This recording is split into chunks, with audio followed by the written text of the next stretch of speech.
これはねとても面白い質問なんですが、我々は英語の学術用語で考えるんですね。ですから心ってものに相当する学術用語はないんですよ、英語では。強いて言うならばマインドってことなんですけど、ですから我々が考えるのはコンシャスネス、意識とマインドがどう違うかって。でマインドってのはどっちかというと無意識の能力も含む、例えば計算能力とか記憶能力とかですね、それがマインドで、意識というのは我々が意識するものですよね。でそれに対して日本語の心っていうのはもっと身体性があるんですよね。例えば心はどこにあるのかっていうと、みんな心臓のあたりを押さえたりもすると思うんですけど、でそのような日本語の心という概念が案外今脳腸相関といって腸内の細菌のバランスがですね脳とつながってるみたいなことがあって、その脳腸相関なんかは日本語の心という言葉の方がむしろぴったりくるかもしれません。ですので意識と心の違いというのは日本人がね感じているさまざまなニュアンス、ひょっとするとこれからね国際的にも重要な研究テーマになっていくかもしれませんね。この番組はエイブル、清水建設、 JT の提供でお送りします。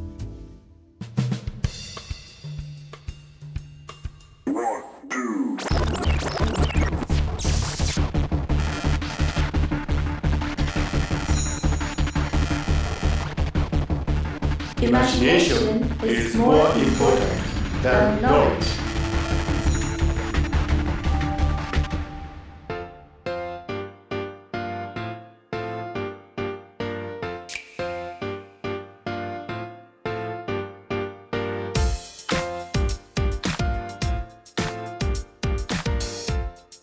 感情を使って生きるということについて話したいと思います。やっぱり母と向き合ってきて自分が掴んだメッセージっていうのは、やっぱり言葉だけを見るっていうことは本質を見逃すことだっていう、やっぱりみんな今やっぱ言葉ばっかり見てる。例えばだから私の名前が間違えられたら、この人はもう私のことも忘れちゃったんだって言って介護ができないように深刻にショックを受けちゃう。その気持ちはすっごいわかるんだけど、でしかも私母を音楽にずっとピアノの先生やったり合唱団入ったりして音楽やってきた人だったから、じゃあ音楽会連れて行こうって言って、私神奈川県に住んでるから東京まで1時間で、さらにクラシック長いから3時間とか聞く、一緒にご飯食べて1時間帰ってきてまた1時間ってなったらもう1日のイベントだから、自分が仕事を休まないと母のために音楽会連れていくなんてできない。だけどそれをやろうと思うわけじゃないですか。でやって、それで帰ってくるわけですよ。もう1日2人で過ごして、で帰ってきて母に今日どうだったって聞くと、音楽会なんて行ってないって言うんですよ。でもすっごいショックでね、それは。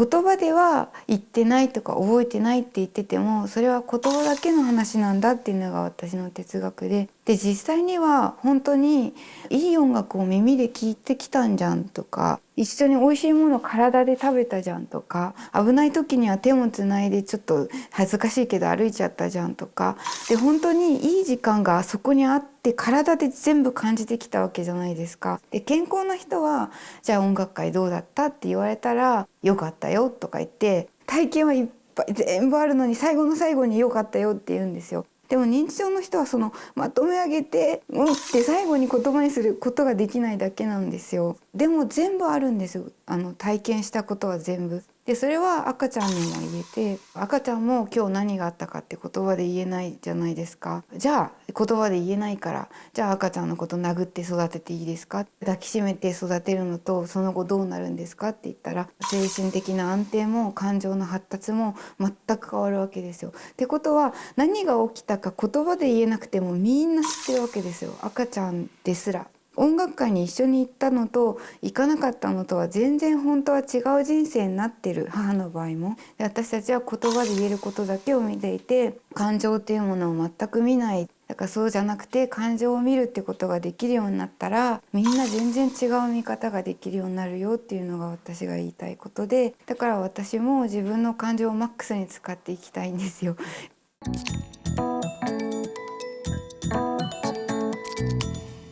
言葉で聞いちゃうと母とコミュニケーションの手段がなくなっちゃうんです。全然ちんぷんかんぷんなこと言うから、やっぱりでもなんか一緒にダンスするとか言うとすっごい一緒に楽しくできますし、一緒に歌うとかいうことをしようとしてみたらもう本当に完璧な昔ながらの発声するんですよ。体を通してだったらめちゃくちゃコミュニケーションできるんですよ。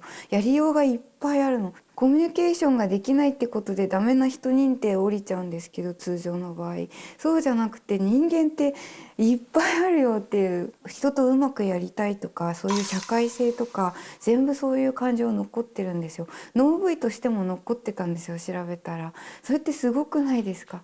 みんななんか記憶のところだけしか見ないんです。でも脳の中の記憶の部位って一部ですよ。感情の部位とか見たら全然残ってるんですよ。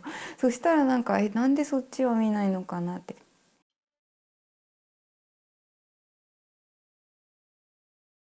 だからやっぱり母と同じ手段なんですね、私が取れるのは。母が思春期の時に私を一発抱きしめてくれたみたいに、やっぱり抱きしめるって嫌いな人にはできない行為なんですよ、絶対。抱きしめてもらえるってことは最大の好きが伝わるんですよ、やっぱり。でそれを母にすると母もちゃんと伝わるんですよ。ニコニコすっごい嬉しそうにするし、やっぱり肩の力抜けますし、そういう意味でなんか抱きしめるっていうことが根本で、それはなんか言葉じゃなくて伝える方法がいっぱいあるんです。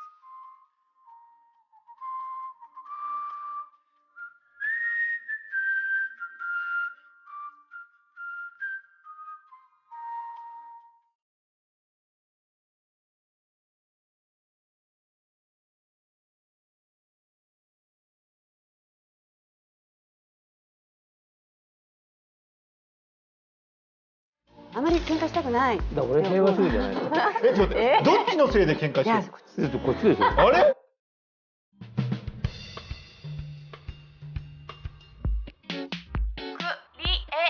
あとそのゆかななかまち、クリエイターとその愉快な仲間たち。今週のゲストは人工生命の研究者で東京大学教授の池上隆さんです。よろしくお願いします。よろしくお願いします。そして今回は池上さんの愉快なお仲間がいらっしゃいました。ダンサー、振付家の山田雲さんです。よろしくお願いします。よろしくお願いします。愉快なお仲間。愉快な。お二人はどういったお仲間なんでしょうか。去年14年ぶりに会ってパフォーマンス一緒に作ろうかっていう話になったんですけども、山田さんから見て池上さんはどういう方なんですか。とても真逆な存在としても研究の向かっていく先にもう全部が真逆なんですけど、なんとなくこう地に足がついてるところは近いんじゃないかとか。真逆って言われたんですけど、それすごく気になってて、今回プロジェクトされたんですけど、なんか制作途中で「はいもげー」とか言って「どうしたの?」って言ったら「山田君と喧嘩しちゃって」ってさ、とか言ってなんか制作の途中でなんかいろいろ意見を激しいぶつかり合いが。だけどできたものは素晴らしいって。だから大事なんですかね、その意見戦わせるっていうのはね、山田さん。あんまり喧嘩しませんからね。普段。そうですよね。はい、平和主義というか。俺平和主義じゃないからね。そうですね。ちょっと待って、どっちのせいで喧嘩してるんですか。いや、こっちでしょそれ。あれ？ちょっと待って。山田雲さんは機械体操、新体操、バレエなどを学び、2000年横浜ダンスコレクションソロデュオコンペティションにて在日フランス大使館賞を受賞し突出。2002年からダンスカンパニーコ山田雲もプロデュース。世界各国での舞台に参加し、数々の作品を制作発表。池上さんをはじめ多ジャンルのアーティストとのコラボレーションを積極的に行うほか、幅広い分野で活躍中のコンテンポラリーダンサー。本当はどっちしたの？私は結構池上さんが先にぶち切れるって思うんですけど、いや俺はちゃんと内容テーマ的なことに関して本質的なことで怒ってるんだけど、雲さんはそれちょっと違うところで怒ってる。いやいや、私もすごく本質的なところで怒ってるんですけど、私が全然怒ってるつもりなくこう話を進めてるんですけど、突然わっとこう噴火したように怒るんですよ。その喧嘩の先に何があった、どういうパフォーマンスが出来上がったのか見てみましょうか。見てみよう。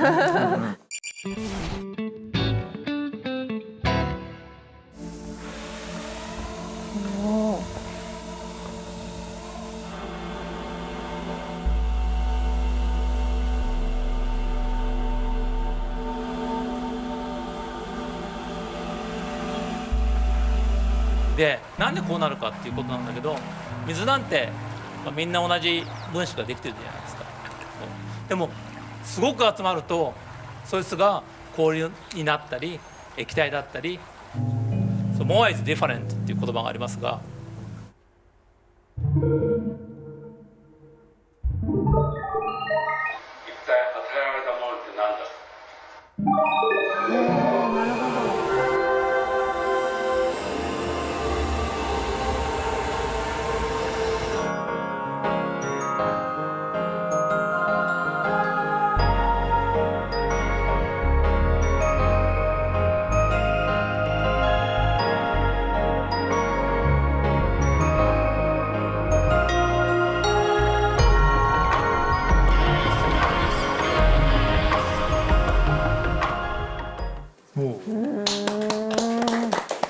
トラちゃんいかがでした今？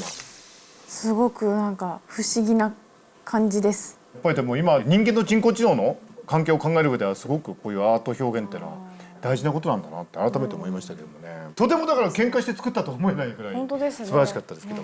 この、ワークインプログレス君のやったの4回やったんですけど、1回こう終わるたんびにいやちょっともうちょっとなんとかしなきゃねっていうふうにしてお客さんが入ることでこう同じように隣にこう座ってこう話ができるようになるといいますか、そうしたらこう面と向かってこう話をしますので、どうしてもこう喧嘩になるんですけど、お客さんが入りますとこういうふうに並びになるので、立場が共有されるという、はい、それで喧嘩がなくなるっていう。でも本質的なことで喧嘩してるんですよ。彼女コンテンポラリーダンサーなんだけどコレオグラファーって言って振付師、ライフって誰かに言われた動きをしちゃダメなんですよね。ジェネラティブな運動を作るってことがすごい本質的で、コレオグラファー的なこととは真逆なんですよ、そういう意味で。なるほど。教えられたことをやるんじゃなくて、こいつが「あー」とか言ってみんな知らない動きをしたり動いたりしないと、さっき言った通りにやってるだけだったら困るじゃないですか。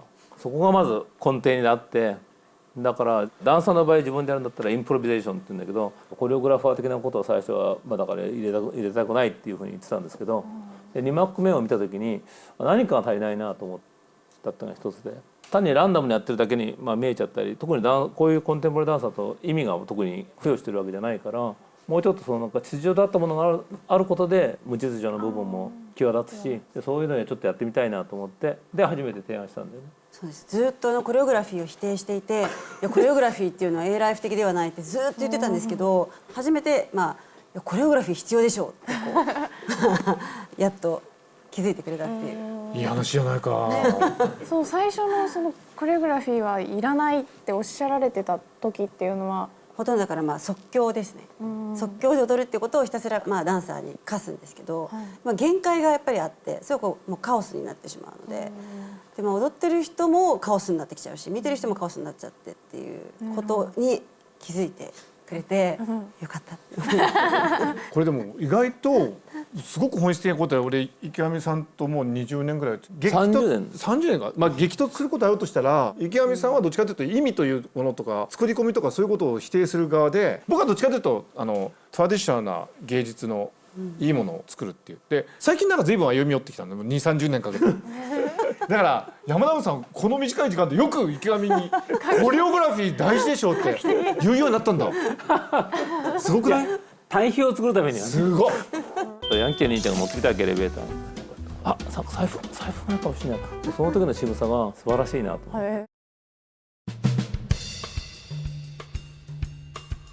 池上さんはダンスが嫌いなんですか、山田さん？最初になんか一緒になんかクリエーションしようよって言ったんで「俺あんまダンス好きじゃないんだよね」って最初に言われて、いろんなものをあのパフォーマンスどう思って、いやあれは面白いよね、じゃあこれどう思って、いまいちだよねっていうことを共有していくと、これも今回分かったんですよ。何が池上さんが好きなダンスで、例えばそのダンサーがすごくダイナミックに動いたりとか、ちゃんと訓練して習得した身体を見せるっていうのはあまり面白く感じてないんですよ。だけどはっきり動く動機があって、ここに手を伸ばしたいってはっきりその動機と一緒に動き始めた瞬間のエネルギーにすごくドキドキするみたいなんですね。それはそうじゃないんだよね。だから意味っていうか例があって、そうヤンキーの兄ちゃんがある時エレベーター乗ったら、ヤンキーの兄ちゃんが乗ってきたわけエレベーターにこうやってやってんじゃん。そしたら「財布ないかもしれないと思って財布探してたんだけど、その時の仕草が素晴らしいなと思って。へそれさ、財布ない時に探る仕草っていうのは誰でも同じだけ。ヤンキーの兄ちゃんだろうが幼い子供だろうが同じじゃんと。でそういうことです。だからそういうのは好きなんだけど。で例えばさっきのパフォーマンスの中でドローンが出てくるじゃないですか。それはドローンはやっぱ動きを事前に決めておいて。それいい質問ですね。素晴らしい。いやドローンはその都度どういうふうに動くかってことを計算してやってるわけじゃないですか。はい、だからそこすごい勘違いされやすいんだけど、生物もDNA があってそこからタンパクがあっていろんな記憶があってそれで動いてる同じメカニズムなんですよ。それをコンピューターの中で一度シミュレーションしてっていうことだけど、でもだからコレオグラフ的じゃなくて自分たちでどう動くかを考えて動いてる。そういうことなんですね。それでそのドローンがいるからぶつかりそうだって避けるじゃないですか、ここに。はい、それがさっきのヤンキーの財布探しと同じなんですよ。分かった高志の気持ち、僕演劇見に行った時とかいつもすごい違和感を覚えるのは 1,2 週間の舞台なんだけど、稽古は6週間ぐらいやるっていうのが常識なんだよね。セリフを入れてそれだけ稽古して、一つの芸術作るんだけど、それって何見せられてるのかなとか思って。で一方でイランのアッバス・キアドスタミみたいな監督はほとんどその場で俳優に大まかな指導だけしてやるじゃん。是枝さんもそういうとこ是枝裕和監督も。そっちの方が僕も好きなのかもな。ダンスの場合だと大体どれぐらい稽古するんですか？そうです、やっぱり6週間とかしますね。それを何をそれは見てるんだろうっていうさ。難しいですね。結局6週間前に踊り始めた時と6週間後では肉体ももう変わってるんですよ。毎日踊るからそれ用の体になっていくんですよ。なるほど。筋肉がついたり。なので私は振り付ける時に6週目にこうなるだろうっていうことを予測しながら振り付けを始める。でもそれめっちゃすごい。今ちょっと鳥肌立つ。鳥肌立ちました。6週間後を予想するんだ。肉体が変わってるっていうのはすごくない？すごいですね。いい作品書くときにじゃあ長い時間かけて森が例えば文章を書くときにこれはいい文章を書けたときにすごい時間かけてるかっていうとそうじゃないんじゃないかと思うんだよね。渋谷の有名になった草薙君が出てる映画のやつも、ミッドナイトスワン、もうあんなの実は一晩もかけてないで書いてんだよね。だからそうなんですね。時間かければいいかっていうとそのこと例えば本とかにしても遂行とかするじゃないですか。じゃあここ書き直そうとかやってるうちに、読む人ってとか言ってベラベラベラベラって面白いなとかって読むわけでしょ。とにかく体験される側の時間と作る側がかけるものとか時間とか思いっていうのはさ、その比例するようなもんじゃないと僕は思うんだけど。茂木さんいかが？なんかね、僕すごく面白いなと思って聞いたんだけど、僕山田ウンさんのスタジオで入ってきた時とか、普段からダンスを踊ってる人って普段のダンスを踊ってない時の身のこなしもダンサーになってるって感じだね。僕もそれは僕もそう思う。そうなんですか。本人は気づかないんだよ。気がつかないですね。なんかね、クリエイティブって一つの道だけじゃない気がするんだよね。僕昔ね、あるところで坂本龍馬の演劇を僕は勝海舟役だったんですよ。素人演劇なんで、キャストの中に宝塚出身の人がいて、僕セリフ覚えてないわけよ。でその宝塚の人がさ、俺のセリフまで全部覚えてるんだよね。自分のセリフだけじゃなくて、なんかありますよね、そういうプロの鍛えられ方の凄さって。ありますね。普通他人のセリフ覚える？そうですね。なんか一回入れたものをもう一回すごく新鮮な状態で刺身を毎回出すみたいな。刺身って変ですけど、毎回身を切って出すみたいな。それだからまさに僕の好きなアーティストのビリー・アイリッシュがまるでその場でその歌詞を思いついたかのように歌うんだって言ってんだよね。これ凄まじい。なるほど。だから両立することかもしれない。そうです。でも私もそれがやっぱりなんか好き。じゃあダンサーもその場で動きを思いついて。だようにって言います、いつもダンサーに。そうなんだ。はい。へえ、面白い。刺身なんだ。はい。刺身なんだ。新鮮さが大事だからね。そうです。はい。6週間仕込んだ刺身だ。どうですか、高橋先生。素晴らしいと思います。いい話だね。いい話ですね。なるほどな。それでちょっと今日の最後の何？ちょっとこれ気になるんですけど、山田さんは骨格を見てその人がどんな人かなんとなく。そうですね。なんとなくはい。じゃあまずトラちゃんから。トラちゃん。私からいいですか？じゃあ。トラちゃんは立った方がいいですか？大丈夫ですか？じゃあ立って。トラちゃんはもうでも言うことない。やっぱりバランスがなんか圧倒的に良いので、すごく健康的です。いやこの不健康そうなおじさん。ちょっとじゃあくまモン立ちますね。くまモン、はい、くまモン立ちます。いや、茂木さんは重心がすごく低いので、はい、なんかオペラ歌手とかその俳優、はい、でなんか実は結構寅さんとちょっと似てて、私の中で。はい、で池上先生、池上先生、ちょっと立って。はい、池上さん。はい。池上さん。だからトラちゃんの重心はこの辺にある感じがしたんです私。この辺にこの辺りに。茂木さんの重心はなんか私結構この辺にある感じがしたんですよ。で池上さんの重心はこの辺こう形でいうとこうゼンマイのようなはい感じがすごく。常識にとらわれないみたいなものも骨に出たりするんですか？あ、そうですね。はい。はい。やっぱりなんかこう池上さんの体って結構この辺りが透けてるっていうか。透明人間だよ。すごくなんて言うんでしょうね。だからすごく上の方に重心があって、ここら辺にこう全部こう考えてることとかふわーっとしてる感じがあるので、突拍子もないことを考える感じがしていて、茂木さんはやっぱりすごく地面からガーってこう。そうです、すごい上がってきてるんですよ。対照的な感じなんですね。すっごい対照的なので、面白いな。トラちゃんはでもすごい多分バランス人間っていうか、割とすごくバランスを大事にしすぎてるかもしれないぐらいすごいバランスが。怖い。透けて見えちゃうんですね。勉強になりました。いや面白かったです。まとめの方に。さすがだな。とっても面白い。すごいなんか儲かりそうな番組ができそうです。なんかいろんなところまでダンスとなんかちょっと意識みたいな部分と秩序無秩序みたいな話までありましたけれども、すごく面白い。ね。はい。で最後に今回は山田さんから私と見ている視聴者の皆さんに何か一つ課題を。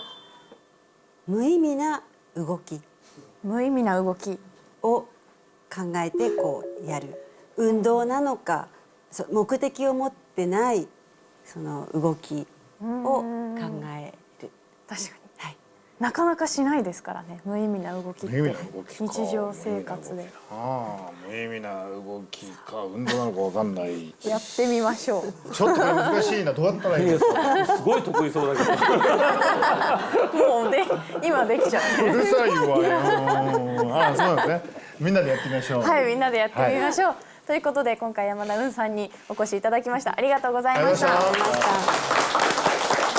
クリエイティブはアーティストの片山真理です。アーティストになりたい君へというお話を。あ、いいねってってそうかな。どういう感じで選ぶんですか。いい。この番組はエイブル、清水建設、JT の提供でお送りしました。